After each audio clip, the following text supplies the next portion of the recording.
Baik, Assalamualaikum warahmatullahi wabarakatuh. Selamat pagi, selamat siang, dan selamat malam. Yang saya hormati Ibu Yanti Marianti selaku dosen pengampu mata kuliah praktikum termodinamika dan teman-teman yang saya sayangi. Di sini saya izin untuk membuka presentasi praktikum ekspansi gas ideal dari kelas 1A D3 Teknik Kimia.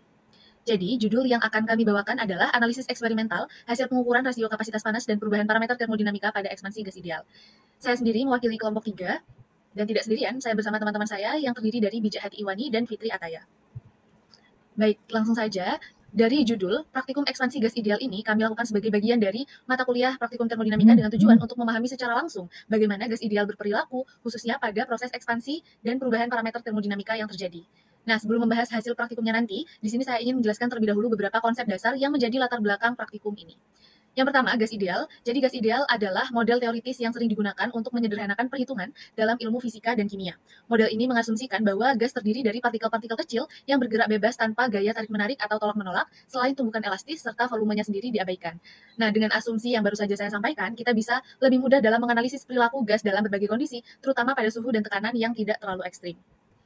Selanjutnya di sini ada dasar yang kedua, yaitu ekspansi. Jadi ekspansi sendiri ini merupakan pemuaian atau bertambahnya volume suatu zat, khususnya gas. Dalam termodinamika, ekspansi gas terjadi jika gas mengisi ruang yang lebih besar akibat perubahan tekanan, suhu, atau kondisi lainnya.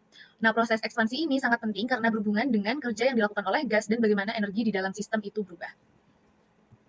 Selanjutnya, di sini juga kita akan mempelajari dari proses adiabatik. Jadi proses ini merupakan proses termodinamika di mana tidak terjadi perpindahan panas antara sistem dan lingkungannya. Yang artinya semua perubahan energi di dalam gas hanya berasal dari kerja yang dilakukan oleh atau terhadap gas itu sendiri. Proses adiabatik ini biasanya berlangsung cepat dan sistemnya terisolasi dengan baik sehingga panas tidak sempat berpindah ke atau dari lingkungan. Kemudian di sini juga ada parameter penting yang akan kami ukur nanti, yaitu rasio kapasitas panas atau indeks adiabatik yang dilambangkan dengan gamma, di mana gamma itu sama dengan CV per Cp. Nah, rasio ini menunjukkan perbandingan kapasitas panas gas yang pada tekanan tetap dan kapasitas panas pada volume tetap. Rasio ini sangat penting karena mohon maaf, seberapa besar energi yang dibutuhkan untuk menaikkan suhu gas dalam kondisi yang berbeda-beda. Jadi dari praktikum kami ini terdapat beberapa beberapa rumusan masalah yang akan kami pelajari dan kami capai. Yang pertama, terkait dengan bagaimana cara menghitung rasio kapasitas panas udara atau gamma dengan mengasumsikan udara sebagai gas ideal. Kemudian yang kedua, apa saja sifat-sifat udara sebagai gas ideal yang relevan dalam perhitungan kapasitas panas. Dan yang ketiga, terkait dengan bagaimana proses adiabatik mempengaruhi perilaku gas ideal itu, khususnya dalam kaitannya dengan nilai gamma. Dengan rumusan masalah ini, tujuan yang ingin dicapai dari praktikum ini nantinya, yang pertama adalah kita dapat menghitung rasio kapasitas panas udara atau gamma sebagai gas ideal, kemudian kita dapat mengetahui sifat-sifat gas ideal dan proses adiabatik, dan yang terakhir kita dapat mengetahui pengaruh proses adiabatik terhadap perilaku gas ideal itu. Nah, dengan mencapai tujuan ini, kami berharap praktikum ini dapat memperkuat pemahaman kami tentang konsep termodinamika yang selama ini kami pelajari secara teori. Setelah memahami latar belakang, rumusan masalah, kemudian tujuan praktikumnya, berikutnya saya akan mempersilakan teman-teman saya untuk menjelaskan hasil pengukuran dan analisis data eksperimen yang kami lakukan selama praktikum. Pembahasan nanti ini akan terkait dengan proses ekspansi gas ideal, dapat diamati lewat perubahan tekanan dan volume, kemudian bagaimana nilai rasio kapasitas panas atau gamma kami hitung dan dibandingkan dengan nilai teoritis. Selain itu juga akan dijelaskan faktor-faktor yang mempengaruhi ketetapan hasil eksperimen, termasuk potensi kesalahan dan keterbatasan alat yang akan kami gunakan. Baik, untuk itu saya persilakan teman-teman saya. Baik, selanjutnya saya akan melanjutkan pembahasan untuk data dari percobaan A1 dan 2. Seperti yang sudah dijelaskan oleh rekan saya sebelumnya mengenai pengertian ekspansi gas ideal, adiabatik, rasio kapasitas panas. Di sini saya akan menjabarkan data yang kami dapat. Saya akan memberikan contoh ekspansi gas ideal itu sendiri. Bayangkan balon gas itu diletakkan di bawah sinar matahari, terus suhu udara dalam balon itu meningkat sehingga volume gas dalam balon bertambah atau balonnya ini mengembang, berekspansi. Ini adalah ekspansi isobarik jika tekanan udara di luar dianggap tetap, di mana Cp ini adalah kapasitas panas pada tekanan konstan dan Cv ini adalah kapasitas panas pada volume konstan. Rasio ini menggambarkan seberapa besar perbedaan energi yang dibutuhkan untuk menaikkan suhu gas pada tekanan tetap dibandingkan pada volume tetap. Semakin besar gamma, semakin elastis respon gas terhadap perubahan tekanan volume dalam proses adiabatik. Pada percobaan A ini melibatkan tekanan awal atau starting pressure, kemudian tengah atau intermediate, dan akhir atau final pressure, dan perhitungan rasio kapasitas panas itu sendiri dari Cp per Cv atau kita sebut gamma. Lalu untuk nilai dari starting pressure ini sendiri dapat kita peroleh dari pressure P dan atmospheric pressure yang kita kalikan. Atmospheric pressure ini kita menggunakan 741 mmHg sesuai dengan pengukuran yang ada di lab termodinamika. Kemudian untuk intermediate itu mulai data di bawah data pertama tersebut hingga data terakhir sebelum 3 pressure yang nilainya sama atau tidak lebih dari 0,1. Itu kita jumlahkan, kemudian kita bagi sejumlah banyaknya data yang kita jumlah, kemudian dikalikan dengan atmospheric pressure dan 1000, lalu kita konversi atau absolutkan. Lalu untuk final ini sendiri, kita dapatkan dari 3 data pressure terakhir yang mirip atau hampir sama dengan menjumlahkan lalu dibagi 3 dan dikalikan dengan atmospheric pressure dan 1000 juga, lalu kita absolutkan. Untuk rasio kapasitas panas atau gamma itu sendiri bisa kita peroleh dengan nilai Ln dari masing-masing starting, intermediate, final sebelumnya. Untuk rumus Cp per Cv ini sendiri adalah Ln pressure starting dikurangi Ln pressure intermediate dibagi Ln pressure intermediate dikurangi Ln pressure final. Lalu dari data tabel yang kita dapatkan dari beberapa kelompok, kita memperoleh bahwa masing-masing kelompok ini memiliki perbedaan hasil dan menunjukkan agak sedikit berbeda dari sebagaimana mestinya. Untuk kelompok 1, 3, dan 8 ini sendiri menunjukkan nilai gamma mendekati teori yaitu 1,4. Kemudian untuk kelompok 2 sedikit lebih besar nilai gamanya, namun masih cukup benar dan tidak terlalu jauh dan masih bernilai positif. Kemudian untuk kelompok 4 ini disayangkan dikarenakan nilai gamanya itu tidak tercatat lengkap dikarenakan kelompok 4 menggunakan pressure yang sama pada prosedur percobaan 1 dan 2 di mana yang seharusnya kita menggunakan pressure yang berbeda untuk percobaan pertama dan kedua. Namun untuk kelompok 4 hanya menggunakan satu pressure yang artinya datanya dianggap sama. Kemudian untuk kelompok 5, 6, 7 memiliki nilai gamma negatif. Ini menunjukkan adanya kesalahan besar atau ketidaksesuaian dengan teori saat praktikum dilaksanakan. Kemudian untuk grafik per kelompok, ini menunjukkan tren perubahan tekanan terhadap waktu selama proses adiabatik. Untuk kelompok 1 dan 2 ini sendiri, grafiknya sudah menunjukkan penurunan tekanan yang stabil dan halus, mengindikasikan proses ekspansi berjalan dengan cukup baik. Kemudian untuk kelompok 3, ini juga sama dengan kelompok 1, 2, grafiknya sudah menunjukkan penurunan tekanan yang stabil dan halus, jadi proses ekspansinya berjalan dengan cukup baik. Kemudian untuk kelompok 4, ini grafiknya relatif stabil, namun kurang jelas karena praktikum hanya dilakukan menggunakan satu pressure saja dan menunjukkan proses ekspansinya. Kemudian untuk kelompok 5 dan 6 ini terlihat adanya perubahan tekanan yang cukup lumayan drastis pada awal waktu. Kemungkinan ada kebocoran atau sistem tidak sepenuhnya tertutup. Kemudian untuk kelompok 7 ini tekanannya cukup stabil tapi kurang tajam dalam perbedaan antara percobaan pertama dan kedua. Mereka menggunakan percobaan 20 pressure untuk percobaan pertama dan pressure 25 untuk percobaan kedua. Lalu untuk kelompok 8 perubahan tekanannya ini terlihat tidak wajar. Di percobaan pertama itu cukup tajam untuk naiknya. Kemudian untuk di percobaan kedua itu sudah stabil. Ini menunjukkan ketidaksesuaian dalam pencatatan atau pengukuran data yang dimana seharusnya kita menghentikan saat data yang kita dapatkan sudah mirip atau tidak lebih dari 0,1. Ketidaksesuaian nilai gamma ini sangat bergantung pada keakuratan pembacaan tekanan dan kondisi adiabatik sistem itu. Jadi nilai ekstrim misalnya kurang dari 1 atau bahkan sampai negatif ini jelas-jelas mengindikasikan adanya kesalahan besar dalam praktikum yang dilaksanakan. Faktor penyebab ketidaksesuaiannya ini bisa saja karena kesalahan pembacaan tekanan.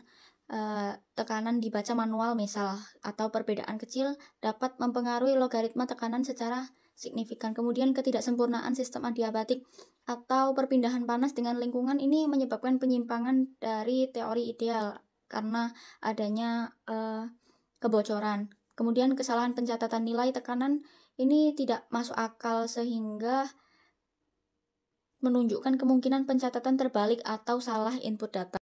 Jadi berdasarkan hasil praktikum yang kita laksanakan, ini masih didapatkan adanya variasi nilai rasio kapasitas panas atau gamma antar kelompok.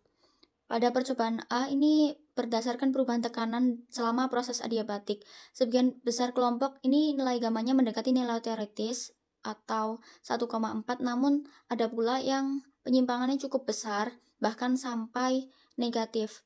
Ini menunjukkan adanya ketidaksesuaian yang sangat besar hasil eksperimen dengan teorinya. Bisa disebabkan oleh beberapa faktor yang sudah saya sebutkan sebelumnya, dan mungkin saja bisa terjadi karena kalibrasi alat dari alat praktikum tersebut yang harus dikalibrasi ulang setelah beberapa tahun awal pengkalibrasian alat tersebut, yang harus dikalibrasi ulang supaya keakuratannya bisa kembali tepat. Kemudian ketidaksempurnaan sistem adiabatik, karena saat praktek faktanya sistem tidak sepenuhnya terisolasi dari lingkungan sehingga sedikit ada kebocoran yang menyebabkan penyimpangan dari proses adiabatik ideal. Kemudian kesalahan penyalinan atau pencatatan data. Selanjutnya untuk percobaan data berikutnya akan disampaikan oleh rekan saya. Nah, berikut ini adalah tabel data pengamatan percobaan B untuk seluruh kelompok ya, 1-8. Nah, percobaan B itu adalah percobaan penentuan rasio volume. Nah, apa sih yang dilakukan di percobaan B ini? Yang dilakukan adalah udara yang bisa dianggap sebagai gas ideal dipompa ke dalam pressure vessel hingga tekanan 25, 30, atau 20 kPa. Setiap kelompok itu beda-beda. Ya, itu tadi antara 25, 30, atau 25, 30, atau 20. Lalu setelah dipompa, tekan udara tersebut dikeluarkan sedikit untuk mengeluarkan udara lama yang ada di dalam. Nah, setelah itu dipastikan kondisi pressure vessel itu benar-benar tertutup. Lalu dibuka katup menuju vacuum vessel sehingga udara akan mengalir dari pressure vessel ke vacuum vessel. Nah, di sini kan volume udara itu akan bertambah nih. Kenapa? Karena udara tadinya yang hanya mengisi pressure vessel, kemudian juga mengisi vacuum vessel, sehingga udara itu mengisi dua vessel itu, ya. Nah, konsekuensinya apa? Yaitu tekanannya menurun. Nah, perubahan tekanan ini atau penurunan tekanan ini itu tidak terjadi secara simultan, tetapi terjadi secara bertahap dalam selang waktu tertentu. Yang mana itu beda-beda untuk setiap kelompoknya. Nah, penurunan ini akan terjadi hingga tekanan di pressure vessel itu konstan, tidak turun lagi. Konstannya gimana dapatnya? Saat tercatat 3 kali berturut-turut tekanan pada pressure vessel itu angkanya sama, maka itu dianggap sebagai tekanan konstan, gitu.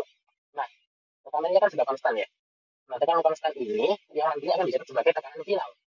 Bisa dilihat di sini ada kolom initial pressure T1. Di sini itu adalah tekanan awal pada pressure vessel setelah pemompaan selesai dan dibuka sedikit untuk mengeluarkan udara lama itu. Lalu yang kedua itu ada initial pressure P2 ini untuk yang di vacuum vessel. Nah, di sini itu nilainya sekitar berapa ini? 100 ya, sekitar 100 kPa atau 100.000 PA ya. Mirip dengan tekanan atmosfer kita. Lalu final pressure itu adalah tekanan yang konstan tadi. Setelah saluran antara pressure vessel dan vacuum vessel itu dibuka. Nah, setelah itu di sini juga ada P1/V2 atau rasio volumenya itu.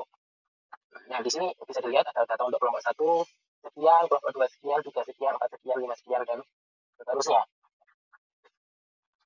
Lalu kita bisa melihat grafiknya nih, bagaimana perubahan tekanan itu terjadi terhadap waktu ini. Di bawah ini sumbu X ini adalah yang menunjukkan waktu, dan sumbu Y ini adalah menunjukkan tekanan absolut. Nah, ini di sini ada 4 grafik, ada 4 kurva untuk setiap kelompok. Di sini itu ada P1 absolut,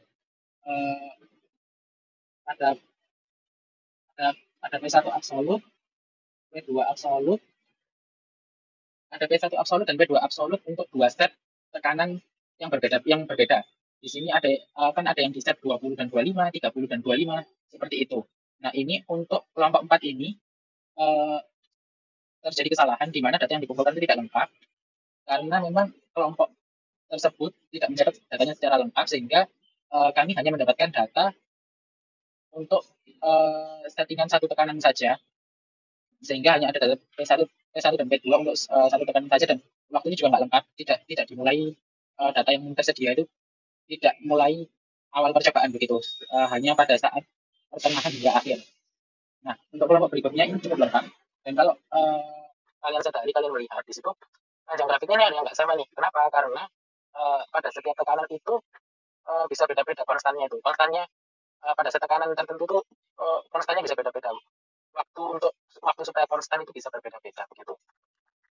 Ini kelompok 7, kelompok 8. Nah, ini bisa dilihat ada yang cepat konstan, ada yang lama konstannya gitu. Nah, ini pembahasannya.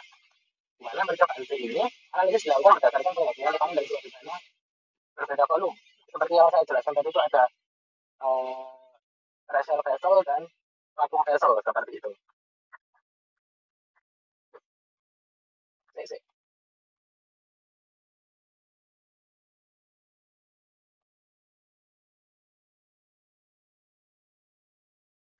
Hasil rasio tekanan akhir dan perbandingan volume atau rasio volume itu menunjukkan tren yang relatif lebih stabil, namun tetap menunjukkan variasi karena pengaruh kebocoran kecil atau keterlambatan pencatatan data.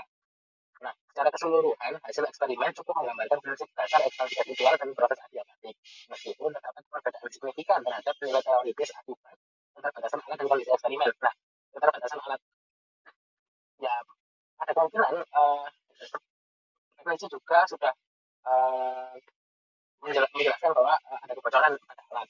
Nah, yang terpenting itu kita bisa mengetahui bagaimana sih konsepnya ekspansi gas ideal itu. Walaupun secara aktual tidak ada gas ideal dan proses percobaan yang dilakukan itu bisa dikatakan jauh dari kata sempurna seperti itu. Baik semuanya, setelah kami tadi memaparkan hasil praktikum dan pembahasan data, berikut ini adalah beberapa kesimpulan yang dapat kami tarik. Yang pertama, proses ekspansi gas ideal memang bisa diamati secara langsung melalui perubahan tekanan dan volume yang terjadi selama praktikum, baik dari sisi teori maupun sisi hasil eksperimennya. Hal ini menunjukkan bahwa konsep gas ideal dan proses adiabatik dapat diterapkan dengan cukup baik dalam kondisi percobaan yang kami lakukan. Kemudian, yang kedua, nilai rasio kapasitas panas, yaitu gamma sama dengan CV per CP, yang kami peroleh bervariasi antar kelompok. Beberapa kelompok memperoleh nilai yang cukup mendekati nilai teoritis, yaitu sekitar angka 1,4, namun ada juga yang mengalami penyimpangan. Penyimpangan ini kami identifikasi terutama disebabkan oleh beberapa faktor seperti kurangnya isolasi sistem yang membuat proses tidak sepenuhnya adiabatik. Karena yang kita lakukan ini hanyalah sebagai asumsi, serta kemungkinan adanya kesalahan pencatatan data atau perhitungan yang dilakukan oleh praktikan. Kemudian yang ketiga, selain faktor eksperimen tersebut, keterbatasan alat juga berpengaruh terhadap hasil. Misalnya, alat yang kami gunakan mungkin perlu kalibrasi ulang untuk mendapatkan hasil yang lebih akurat. Mengingat alat yang digunakan ini sudah dalam jangka waktu sepertinya yang sudah cukup lama. Kemudian, meskipun terdapat beberapa penyimpangan, praktikum ini berhasil menunjukkan bahwa perubahan tekanan dan volume pada gas ideal bisa digunakan untuk memperkirakan sifat termodinamikanya, khususnya rasio panas udara. Dengan demikian, kami menyimpulkan bahwa konsep dasar termodinamika dan proses adiabatik dapat diaplikasikan dan diamati melalui eksperimen praktikum yang kami lakukan ini, yaitu praktikum ekspansi gas ideal. Walaupun dalam praktiknya tetap terdapat keterbatasan yang masih perlu diperhatikan. Selanjutnya akan dijelaskan kembali oleh teman-teman saya terkait dengan penerapan dalam industrinya, baik dalam rasio kapasitas panas maupun rasio kapasitas volume. Baik, jadi untuk penerapan dalam industrinya itu sendiri, untuk rasio kapasitas panas atau gamma CV per CP ini di industri atau sistem mesin pembakar dalam. Kegunaannya untuk menentukan efisiensi termal siklus Otto dan diesel. Nilai rasio CP per CV ini berpengaruh langsung terhadap efisiensi mesin itu tersendiri. Kemudian untuk industri atau sistem turbin gas atau uap, ini untuk menghitung ekspansi adiabatik dan efisiensi dari gas atau uap itu. Kemudian ini digunakan dalam rumus kerja dan hubungan tekanan volume. Lalu untuk industri nozzle jet dan roket, digunakan untuk desain profil nozzle itu sendiri berdasarkan karakteristik ekspansi gas. Nilai CP per CV-nya ini mempengaruhi kecepatan aliran dan dorongan atau kita sebut thrust. Kemudian untuk simulasi termodinamika atau CFD, ini untuk parameter gas, analisis perpindahan energi. Jadi diperlukan untuk prediksi perubahan energi dan suhu dalam sistem fluida. Lalu yang terakhir ada kompresor dan ekspansi gas. Ini untuk menentukan perubahan suhu saat gas itu dikompres atau diekspand. Rasio CP per CV ini mempengaruhi besarnya panas akibat proses kompresi dan ekspansi itu sendiri. Ada yang bertanya-tanya nih, kenapa kita itu harus mempelajari apa itu rasio volume? Maaf, ini adalah rasio volume ya yang benar. Kenapa sih kita harus belajar tentang rasio volume pada gas ideal itu? Apa sih urgensinya seperti itu? Nah, dalam beberapa industri konsep rasio volume yang kita praktekkan dalam praktikum ini punya beberapa kegunaan nih, seperti dalam industri yang melibatkan turbin gas dan uap, di mana konsep rasio volume itu akan berguna dalam menghitung kerja ekspansi adiabatik. Nah, di situ perbedaan volume itu digunakan untuk menghasilkan energi yang dihasilkan, seperti itu loh. Nah, ada juga dalam sistem refrigerasi, di mana konsep ini punya peran dalam pendinginan gas saat ekspansi melalui katup ekspansi, di mana rasio volume itu akan menentukan perubahan tekanan dan suhu. Setelah itu juga ada kegunaan dalam sistem nozzle jet dan roket. Nah, kegunaannya di sini itu untuk desain ruang pembakaran dan konvergen dari divergen nozzle, di mana volume akhir itu akan mempengaruhi kecepatan jet dan efisiensi dorongan. Lalu yang sehari-hari kita temui ini, silinder mesin atau piston. Kita kan sering pakai sepeda motor, sering mungkin pakai mobil, atau mungkin mesin-mesin diesel atau mesin-mesin bensin yang digunakan oleh UMKM seperti pada penggilingan bumbu, penggilingan tebu, penggilingan daging, jam satu orang hajatan seperti itu. Di situ kan mesin itu kan punya piston tuh, ada silindernya. Nah, konsep rasio volume ini penting tuh dalam mesin itu, dalam sistem itu, di mana itu akan berguna dalam menentukan volume langkah atau stroke, begitu. Nah, volume silinder ini akan menentukan kompresi dan ekspansi gas, seperti itu. Lalu ini ada analisis termodinamika mesin, sistem analisis termodinamika mesin. Nah, kegunaannya apa? Kegunaannya itu ada perhitungan kerja pada siklus ideal, Otto Diesel Brighton. Nah, di sini rasio volume itu akan mempengaruhi energi yang masuk dan keluar sistem. Terima kasih semuanya, Bu Yanti dan teman-teman. Sekian presentasi dari kami. Mohon izin untuk mengakhiri. Wassalamualaikum warahmatullahi wabarakatuh.